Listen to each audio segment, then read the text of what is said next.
What's up to our sidekicks and henchmen out there in the Geek Nation? I'm Johnny Destructo. You can call me JD.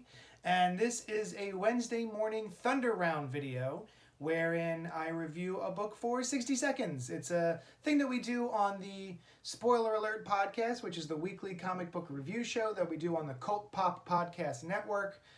You can find those on iTunes and Spotify, wherever you find podcasts.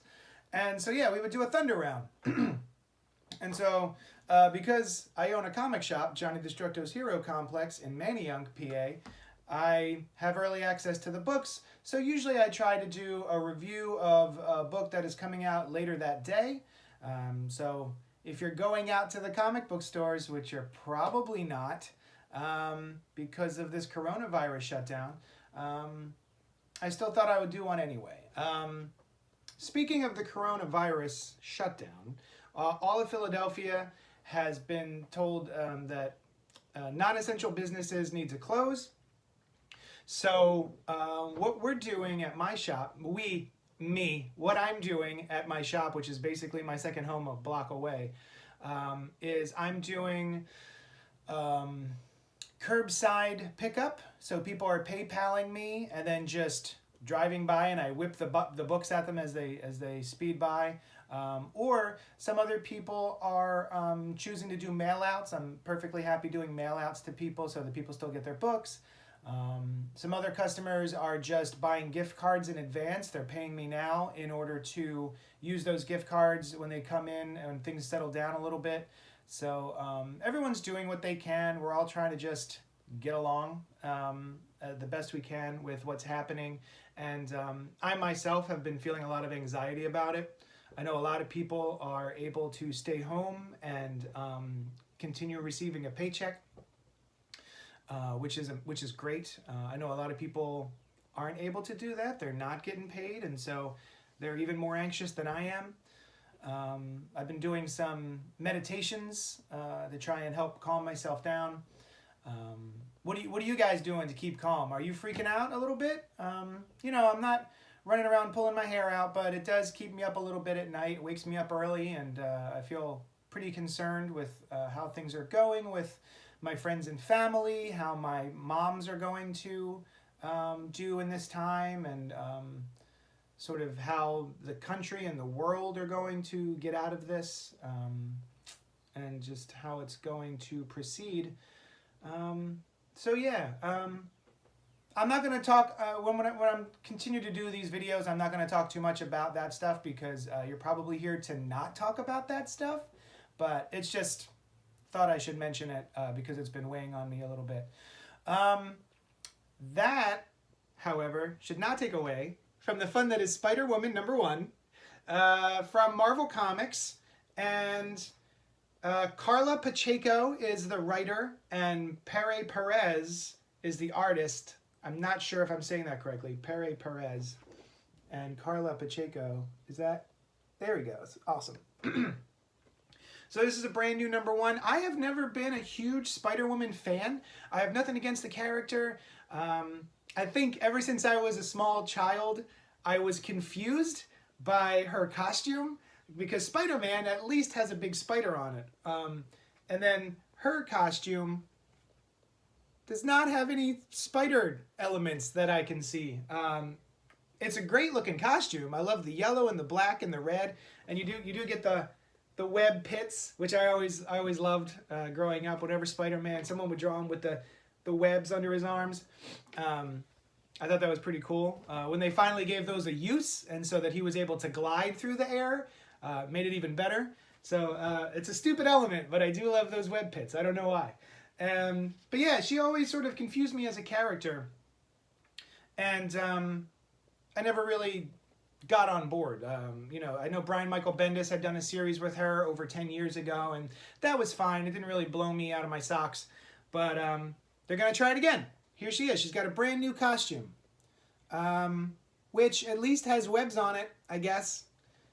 Still don't love it. I'll tell you what. I love that last costume. That last costume got a little bit of flack from people that I've seen, but it had like a motorcycle jacket with the zip up and the shades. I thought that was really cool. It was more useful and less of just I'm gonna paint my nude body with a costume. It actually was clothes, and I always thought that was really, really cool. I know that had premiered directly after Batgirl had a new costume with a zip up, with a cool jacket and everything. And so they tried that with Spider-Woman, and I thought it was great. And the last series where she was pregnant and still trying to figure out how to fight crime was really fun, and I thought original, and dealt with women being pregnant and having to keep working and everything. I thought that was a lot of fun. But honestly, I just sort of fell off because that's what happens. There's too many books out there for me to keep up with everything. So I fell off. But here we are again. Spider-Woman #1. So I'm going to put 60 seconds on my clock. I'm going to turn it on first. Step 1. I'm going to put on 1 minute. Go. So basically, Jessica Drew is... she is hired to babysit, to protect the world's richest kid. His dad is the world's richest, and so this kid's having a birthday party on a yacht, and she's been hired to protect the kid from getting kidnapped. And I'm not going to spoil much here, other than something's wrong with Spider-Woman. She's not entirely sure what. She's raging out a little bit. She's being way more violent than usual. This is in continuity, so she still has a kid at home, and she's trying to figure out how to make money, so she's lending out her services for payment. And things don't go well for her because of the raging out, and I don't want to spoil the end, but it's kind of brutal and gross.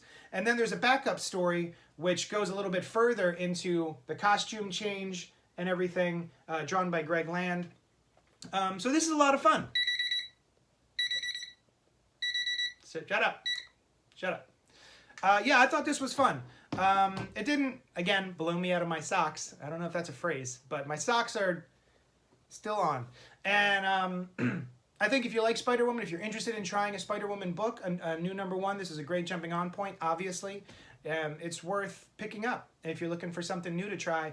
I'm curious about what is going on at the end. And we have a special guest star next issue, which I've seen most recently in Hawkeye Freefall, I believe. And so it's been fun to see her. So, yeah, I think call your shop, have them put it aside, pay for it in advance if you can, even if you can't pick it up, maybe PayPal them, and they'll just hold on to it until you're able to come get the book, or maybe they'll mail it out to you. What are your comic shops doing? What is your local shop? Are you still getting your comics somehow? Is your area actually shut down? Feel free to email me at cultpopgo@gmail.com. Feel free to listen to the episodes on the Cult Pop Podcast Network. We do Spoiler Alert. We also do Gutter Talk, me and Len the Black Tribble from the Black Tribbles. Len the Bat Tribble from the Black Tribbles. Do a show together with Brandon Jackson Shorts where we just talk about the climate, the comic book climate, the pop culture climate of the time. And yeah, I guess that's it. I'm sorry this has been a bit rambling. If there's anything you want me to review or talk about or anything, please let me know. I also have here Captain Marvel #150. I haven't read that yet, but apparently something big happens. One of my favorite books right now, Something is Killing the Children. I'm a big horror fan, and this is a awesome horror book. Horror action, thriller kind of thing. I'm really enjoying this. If you haven't heard of this, the trade paperback just dropped like last week. 100% check this out if you're into even mild horror. It's not too crazy. I'm also very excited for Robin it's just the 80th anniversary. One shot. 100-page, super spectacular. All right. This has there's 10 different covers. This is the Lee Weeks cover. So I'm really excited about this. I've always liked the Robin character throughout its many iterations. And coming soon, Firepower. This book is not out yet. It's by Robert Kirkman and Chris Samnee. Chris Samnee is one of my all-time favorite artists. I love him. His shadow work is so great. His line work is so delicious, voluptuous. It goes to thin to thick in a really nice way. I don't like static lines where you have the same line weight all the way around everything. I think thickening up your lines is what helps bring dimension and it separates your foregrounds from your backgrounds. He's wonderful at that. So yeah, this is coming out soon. I'll probably do a little review on this one as well. So anyway, thanks so much, guys, and we will talk at you later. Boop.